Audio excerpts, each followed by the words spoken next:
Assalamualaikum warahmatullahi wabarakatuh. Hai teman-teman semua, di sini saya akan menjelaskan hasil kerja saya, yaitu membuat modul ajar IPS MISD di kelas rendah pada kurikulum Merdeka.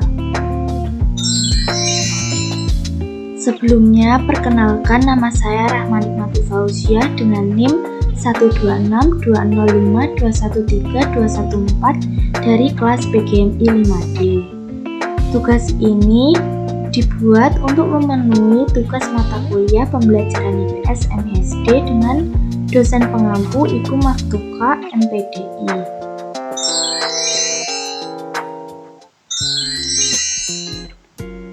Pada modul ajar IPAS fase B ini memuat komponen yaitu informasi umum dan komponen inti. Langsung saja kita masuk ke informasi umum. A. Identitas modul. Penyusun Rahmani Mati Fauziah. Instansi MI Sanan tahun 2023, jenjang sekolah MI, mata pelajaran Ilmu Pengetahuan Alam dan Sosial atau IPAS, kelas 3 fase B, bab 1 mengenai mari kenali hewan di sekitar kita. Topik, apakah semua hewan sama? Alokasi waktu 2 jam pelajaran atau 2 kali 35 menit. B. Kompetensi awal. Peserta didik mengenal bagian-bagian tubuh hewan yang sedang diamati. Kedua, peserta didik dapat membandingkan bagian tubuh dua hewan yang berbeda.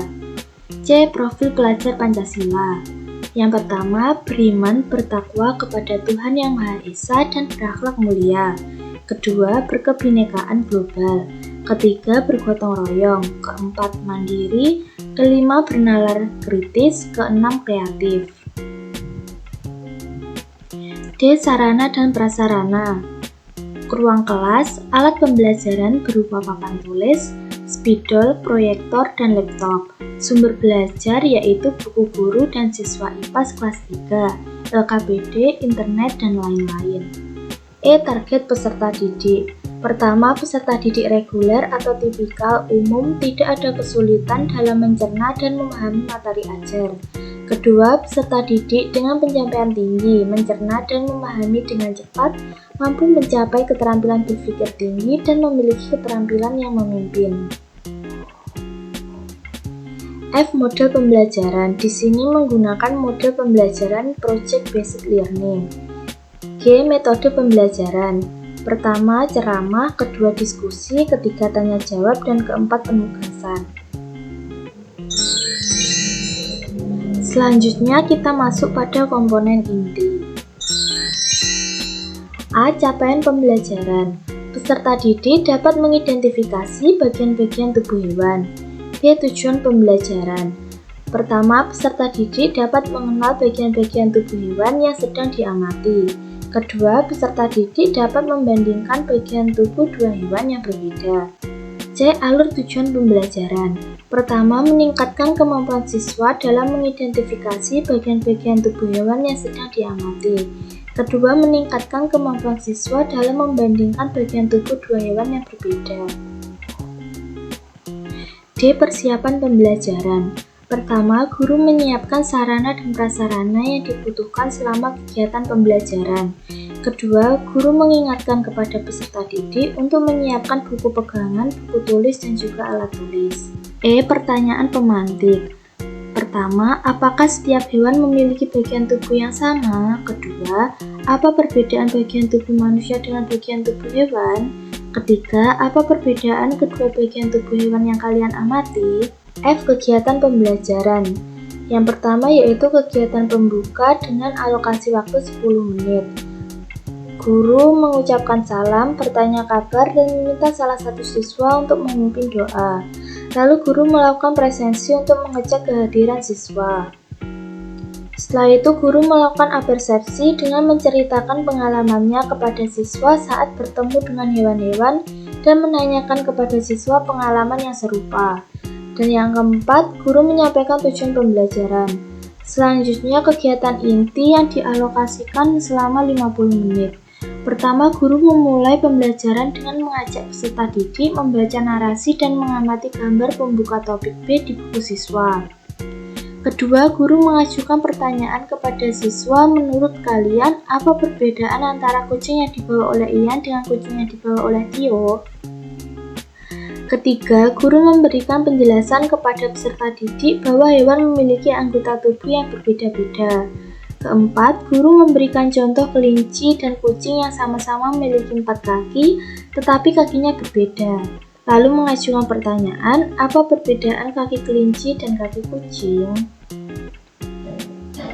Kelima, lalu guru mengajukan pertanyaan kepada siswa, bagaimana dengan hewan-hewan yang ada sekitar sekolah? Apa perbedaan antara satu dengan yang lainnya? Keenam, guru mengarahkan kepada peserta didik untuk membuka lembar aktivitas pada buku siswa. Ketujuh, guru menjelaskan kepada peserta didik tentang aktivitas yang akan mereka lakukan. Kedelapan, guru memberikan lembar kerja kepada peserta didik. Kesembilan, guru memberikan waktu selama 20 menit pada peserta didik untuk mengamati hewan-hewan yang ada di sekitar sekolah dan mengidentifikasi anggota tubuhnya. 10. Setelah melakukan observasi, arahkan peserta didik untuk kembali ke dalam kelas dan menjawab pertanyaan pada buku siswa. Peserta didik dapat menjawab pertanyaan di halaman kosong lembar kerja atau buku tugas.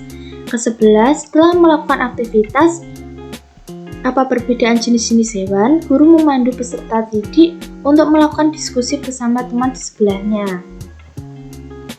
12. Guru mengarahkan peserta didik untuk saling menceritakan hewan-hewan yang diamati pada aktivitas sebelumnya. Ke-13. Guru memberikan contoh bagaimana cara menceritakan hasil pengamatan yang sudah dilakukan sebelumnya kepada teman. 14. Setelah semua peserta didik selesai bercerita, lakukan penguatan dengan membahas perbedaan jenis-jenis hewan menggunakan gambar-gambar yang tersedia pada buku siswa. Selanjutnya, kegiatan penutup yang waktunya 10 menit. Pertama, guru merefleksikan kegiatan pembelajaran. Guru dan siswa menyimpulkan tentang materi yang sudah dipelajari. Adapun pertanyaan yang dapat diajukan kepada peserta didik, yang pertama, hal menarik atau hal baru apa yang kalian dapatkan hari ini? Kedua, apakah hasil pengamatan kalian menunjukkan setiap hewan memiliki bagian tubuh yang sama? Ketiga, apa perbedaan kedua bagian tubuh hewan yang kalian amati? Lalu memberikan kesempatan kepada peserta didik untuk menyampaikan saran dan pendapat terkait dengan materi yang dipelajari. Dan yang terakhir, guru meminta salah satu siswa untuk memimpin doa dan mengakhiri dengan salam. G. Asesmen dan penilaian. Penilaian yang digunakan dalam pembelajaran ini adalah penilaian pengetahuan berupa tes tulis, penilaian sikap berupa pengamatan sikap selama proses pembelajaran, penilaian keterampilan berupa presentasi mengenai hasil pengamatan. Hal remedial dan pengayaan. Kegiatan remedial di sini adalah kepada peserta didik yang hasil belajarnya belum mencapai target, guru melakukan pengulangan materi dengan pendekatan yang lebih individual dan memberikan tugas individu tambahan untuk memperbaiki hasil belajar peserta didik yang bersangkutan. Lalu kegiatan pengayaan kepada peserta didik yang daya tangkap atau daya kerjanya lebih dari peserta didik lain, guru memberikan kegiatan pengayaan yang dapat memperkuat daya serapnya terhadap materi yang telah dipelajari. Sekian modul ajar yang sudah saya buat. Terima kasih. Wassalamualaikum warahmatullahi wabarakatuh.